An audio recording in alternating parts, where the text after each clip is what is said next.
एक मिनट। नमस्कार, मैं हूं अनुज। बाबर पार्ट 2 के बाद जब हम पिछली वाली वीडियो में बात कर रहे थे कि बादशाह और सुल्तान में क्या अंतर है, ठीक है। तो देखिए मोहम्मद साहब की मृत्यु के बाद उनके जो उत्तराधिकारी थे वे खलीफा कहलाए, ठीक है। अब क्या हुआ कि जैसे ही 4 खलीफा हुए शुरुआत में, खलीफाओं का जिस तरीके से साम्राज्य विस्तार हुआ, साम्राज्य विस्तार के समय खलीफाओं के गवर्नर जो थे उन्होंने अपने आप को स्वतंत्र घोषित करना शुरू कर दिया, ठीक है। इन गवर्नरों ने ही फिर अपने आप को क्या कहा, सुल्तान कहा था, ठीक है। तो सुल्तान क्या करते थे, सुल्तान खलीफा से एक उपाधि ग्रहण करते थे, ठीक है, कि भाई शासन तो खलीफा का ही होगा, ठीक, लेकिन हम आपके सहायक के रूप में क्या करेंगे, हम आपके सहायक के रूप में शासन करेंगे। हालांकि ये खलीफा से पूर्ण रूप से स्वतंत्र थे, ठीक है, लेकिन बस ये था कि इस्लामी जनता को ये दिखाना था कि शासक खलीफा ही है और हम उसके प्रतिशासक के रूप में शासन कर रहे हैं। कारण यह है कि इस्लाम धर्म में एक पवित्र पुस्तक कुरान, एक शासक खलीफा, इसका कॉन्सेप्ट है। तो खासकर अपनी जनता को, ताकि जनता विद्रोही ना हो जाए, ये दर्शाने के लिए मध्यकाल के लोगों ने सुल्तान की उपाधि धारण की और ज़्यादातर लोगों ने खलीफा का सहायक कहा अपने आप को, ठीक है। लेकिन क्या हुआ, बाबर ने अपने आप को बादशाह कहा था। क्या कहा था? बादशाह। 1507 में, जैसे मैंने पिछली बार बताया था आपको कि 1507 में उसने बादशाह की उपाधि धारण की। बादशाह ने खलीफाओं के अधिकार को नहीं माना, ठीक है। ये कहते हैं कि ईश्वर मतलब अल्लाह, और अल्लाह के बाद जो शासक है वो बादशाह है। तो सुल्तान और बादशाह में अंतर बस ये है कि सुल्तान खलीफा के सहायक की उपाधि धारण करते हैं और बादशाह ऐसी कोई उपाधि धारण नहीं करते, ठीक है। अब यहाँ से आगे क्या होता है, यहाँ से आगे बाबर के सामने फिर समस्या पैदा हुई। मैंने जैसे पहले बताया था 1507 में काबुल जीता, 1504 में काबुल जीत लिया था और 1507 में कंधार जीत लिया, लेकिन कंधार शीघ्र ही उसके हाथ से चला गया। अब सिचुएशन ये बनी कि बाबर का अपना लक्ष्य ये था कि मुझे जो है समरकंद जीतना, क्योंकि समरकंद मैंने पहले बताया था समरकंद तैमूर की राजधानी था और वो एक तरीके से समाज में ये दिखाना चाह रहा था कि मैं समरकंद का अगर मतलब कहने का मतलब ये है कि अगर वो समरकंद का शासक बन जाता तो उसका साम्राज्य विस्तार हो सकता था। तो समरकंद पे आक्रमण करने के लिए बाबर ने कुछ समय के लिए सिया धर्म अपना लिया था। क्या बनाया था? सिया धर्म। इसका कारण ये था कि इसी समय देखो फारस देश जो है, फारस, जिसे वर्तमान में क्या कहा गया है, ईरान, ठीक है, यहाँ पे सफवी वंश का शासन था। किसका वंश का शासन था? सफवी वंश। और फारस के जो लोग थे ये थे सिया। शक्तिशाली साम्राज्य था। इस समय पूरे विश्व में 3 शक्तिशाली साम्राज्य हैं। पहला फारस है, टर्की का जो उस्मानी वंश है वो काफ़ी शक्तिशाली है, और उज्बेक काफ़ी शक्तिशाली हैं। तो बाबर ने फारस के शाह से मदद ली और समरकंद को जीतने का प्रयास किया। ये बात है लगभग 1511 या 12 के आसपास की, ठीक है। इसके बाद बाबर ने समरकंद जीत लिया। बाबर ने समरकंद को 3 बार जीता था। कितनी बार? 3 बार। 5 बार प्रयास किया, इंपॉर्टेंट पॉइंट है, 5 बार प्रयास किया था, 3 बार समरकंद जीता था, लेकिन तीनों ही बार समरकंद उसके हाथ से चला गया। अब जीत लिया, लेकिन क्या हुआ, फिर 1512 में कुल ए मलिक एक युद्ध हुआ, कुल ए मलिक। इस कुल ए मलिक के युद्ध में बाबर हारा और समरकंद उसके हाथ से निकल गया। इसके बाद बाबर ने समरकंद को कभी फिर जीतने का प्रयास नहीं किया। मध्य एशिया में बाबर काफ़ी बार असफल हुआ। तो पूर्वी तरफ साम्राज्य विस्तार करने की अपेक्षा पश्चिमी साइड यानी कि भारत की तरफ साम्राज्य विस्तार करने का बाबर ने मन बनाया। और यहीं पे असल में क्या हुआ, जब ये अंतिम रूप से समरकंद उसके हाथ से निकला तो बाबर जो है एक दिखावट गांव था, मध्य एशिया में एक गांव था दिखावट, वहां पे पहुंचा। तो दिखावट गांव में एक 111 साल की बुढ़िया थी। उस 111 साल की बुढ़िया ने कहा कि तुम तो जो है तैमूर के वंशज हो, और तैमूर ने तो बहुत बड़ा क्षेत्र विजित किया था, भारत उसने विजित किया था। तो भारत की अकूत संपत्ति के विषय में बाबर को पता चला इसी समय, और उसी समय उसने तैमूर का साम्राज्य, जो पूर्ववर्ती तैमूर साम्राज्य था, उसे द्वारे से जीतने का प्रयास किया। यानी कि इस बार बाबर का प्रयास पूर्व की तरफ ना होकर किस तरफ होगा, पश्चिम की तरफ हुआ। ठीक है। अब यहाँ पॉइंट ये है कि अबुल फजल जो था, जो एक इतिहासकार हुआ है जिसने अकबरनामा लिखा है अकबर के शासनकाल में, अबुल फजल बोलता है कि बाबर का सबसे पहले भारत पे आक्रमण 1505 में हुआ था। लेकिन यहाँ इतिहासकारों में मतभेद है इसको लेके। आधुनिक इतिहासकार मानते हैं कि बाबर का पहला आक्रमण 1519 में हुआ, और यही बात ज़्यादा समाचीन लगती है। हालांकि अगर आप थोड़ा बड़े एग्जाम की तैयारी कर रहे हो, जैसे नेट वगैरह जो है, तो अगर इस तरह की तैयारी कर रहे हो तो फिर यहाँ आपको विचार करना पड़ेगा किसके लिए, हमें किस के पास जाना पड़ेगा, अबुल फजल, जो कहता है कि 1505 में भारत पे जो है आक्रमण हुआ था। लेकिन हाँ, जो आधुनिक इतिहासकार हैं वो 1519 मानते हैं, और जो अगर आप छोटे एग्जाम की तैयारी कर रहे हो तो स्पेशली फोकस करना है 1519। ठीक है। अब हुआ क्या, 1519 से लेके और 1524 तक बाबर ने लगभग 4 आक्रमण किए भारत पे, और इसमें पहला आक्रमण था बाजोर एवं भेरा। भेरा का एक किला था। ये जो स्थान है बाजोर और भेरा, ये भारत का प्रवेश द्वार, ठीक है, भारत का प्रवेश द्वार भी कहलाता है। ये अभियान हुआ, ठीक है, अभियान ये हुआ, और इसी अभियान में पहली बार तोपों का उपयोग हुआ। जैसे कि बहुत सी छोटी किताब हैं, ये बोलते हैं कि पहली बार भारत में तोपों का उपयोग कब हुआ, पानीपत के युद्ध में। ठीक है, पानीपत के युद्ध में भी व्यापक रूप से तोपों का उपयोग हुआ था, लेकिन भारत में सबसे पहली बार तोपों का उपयोग बाजोर और भेरा के युद्ध में हुआ था। ये ध्यान रखना है, स्पेशली अपडेट है ये, क्योंकि आप गलत नहीं जाना। मैं कम से कम आपको 5-6 बुकों के माध्यम से ये चीज़ रिसर्च करके बता रहा हूँ। ठीक है, तो पहली बार तोपों का उपयोग बाजोर और भेरा के युद्ध में हुआ। 4 बार इसके बाद बाबर ने 4 प्रयास और भारत पे किए, लेकिन मध्य एशिया खासकर काबुल में हुई विद्रोह के कारण उसे बार बार वापस जाना पड़ा। अब सबसे इंपॉर्टेंट पॉइंट है 1526 का पानीपत का युद्ध। ठीक है, इस युद्ध के बाद बाबर ने भारत में एक नए साम्राज्य की स्थापना की थी, जैसे हम जानते ही हैं। अब पानीपत का युद्ध के लिए ये कहा जाता है कि बाबर को 3 लोगों ने भारत में आक्रमण करने के लिए उकसाया था, जिनमें एग्जाम में काफ़ी इंपॉर्टेंट है, अब ध्यान से रखो। ये 3 लोग कौन थे जिसने भारत में बाबर को बुलाया है? ठीक है, तो 3 व्यक्तियों ने बाबर को भारत पर आक्रमण करने के लिए उकसाया, जिसमें दौलत खान लोदी जी, ठीक है, आलम खान लोदी और राणा सांगा। ये एग्जाम में आ चुका है, स्पेशल ध्यान रखना है। ठीक है, दौलत खान लोदी इब्राहिम लोदी का एक सूबेदार था, और ये जो है उत्तर पश्चिमी सीमा क्षेत्र है, उत्तर पश्चिमी सीमा क्षेत्र आप ये कह सकते हो पंजाब, कहाँ का, पंजाब का सूबेदार था। आलम खान लोदी जो है ये इब्राहिम लोदी का चाचा था।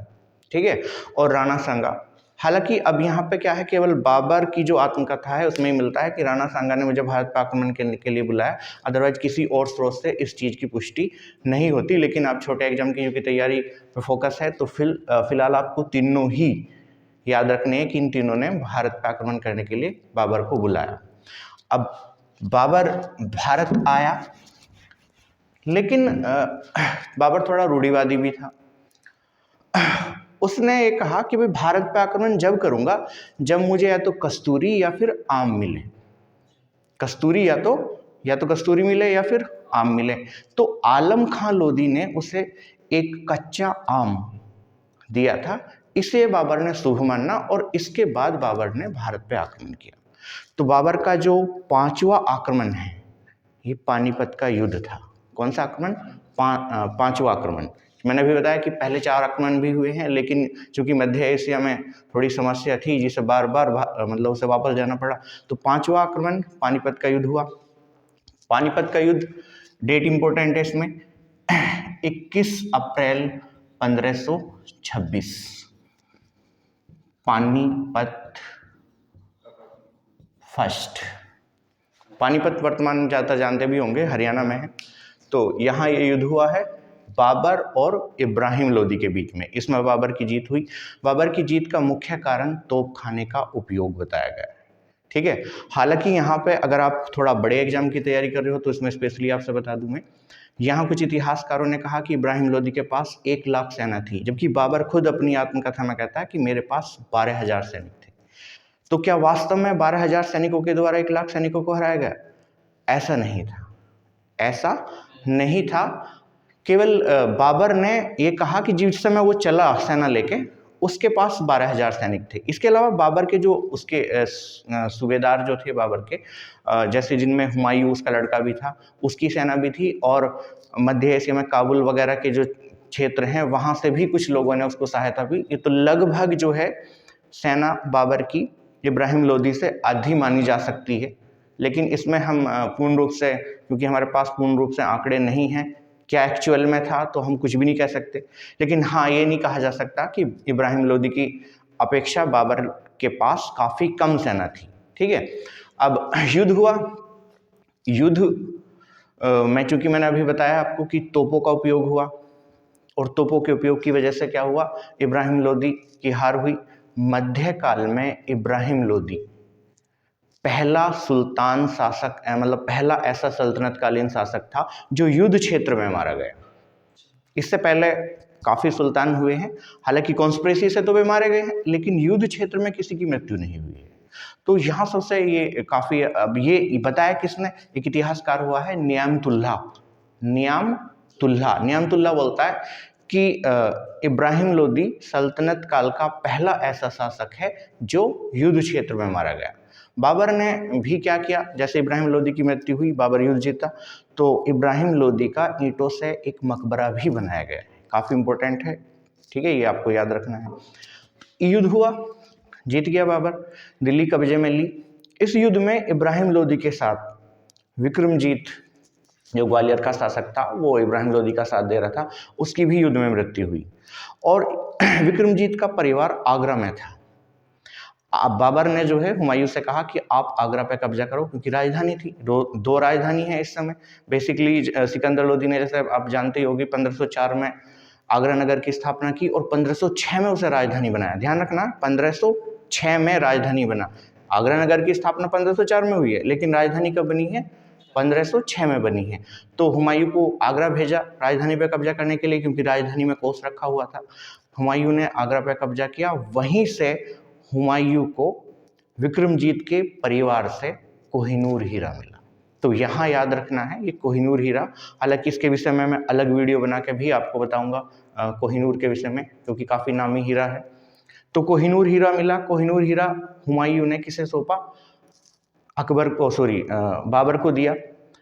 बाबर ने वापस ही हीरा हुमायूं को कर दिया, ठीक है। इसके बाद क्या हुआ, बाबर शासक बना, लेकिन अगली बड़ी समस्या थी राणा सांगा की। बाबर ये आरोप लगाता है कि राणा सांगा ने मेरी सहायता नहीं की पानीपत के युद्ध में, ठीक है। तो राणा सांगा काफी शक्तिशाली योद्धा है इस समय का, मेवाड़ का शासक है राणा सांगा। अब अगला समस्या ये थी कि अगर भारत में टिकना है तो राणा सांगा के साथ युद्ध जरूरी था। राणा सांगा ने क्या काम किया, राणा सांगा ने बयाना, आगरा के पास एक जगह है, बयाना पे मुगल सेना को बुरी तरह परास्त किया। मुगल सेना में जो सिपाही थे वे डरे, उन्होंने मना कर दिया कि भाई हम जो हैं राणा सांगा से युद्ध नहीं लड़ेंगे। लेकिन बाबर यहाँ क्या कहता है, बाबर यहाँ इस्लाम का सहारा देता है, वो इस युद्ध को जिहाद का, इस युद्ध को क्या कहता है, जिहाद का नारा देता है। युद्ध में जिहाद होता है धार्मिक युद्ध, जिहाद क्या होता है, धार्मिक युद्ध, क्योंकि हिंदू प्रजा थी, हिंदुओं को मुस्लिम बोलते हैं काफिर, तो काफिरों के खिलाफ युद्ध लड़ने के लिए उसने धर्म का सहारा लेके उकसाया। युद्ध हुआ ये 17 मार्च 1527 खानवा वर्तमान में अगर खानवा बात करोगे तो खानवा जो है आगरा और भरतपुर के पास है। खानवा जगह कहाँ पे है, आगरा और भरतपुर के पास है। इस युद्ध में राणा सांगा पराजित हुआ। राणा सांगा के पराजित होने के बहुत सारे कारण बताए गए हैं। कहा जाता है कि राणा सांगा का एक जो सेनापति था सहलदी तवर, 35,000 अपने सैनिकों के साथ वो बाबर के खेमे में चला गया था। दूसरा, तोपों का उपयोग हुआ। तो ज़्यादातर जो खासकर राजस्थानी इतिहासकार हैं वे तो बोलते हैं कि राणा सांगा के साथ जो गद्दारी हुई सहलदी तवर की वजह से, उसकी वजह से युद्ध हारा। खैर जो भी हो, इस युद्ध में राणा सांगा की पराजय हुई।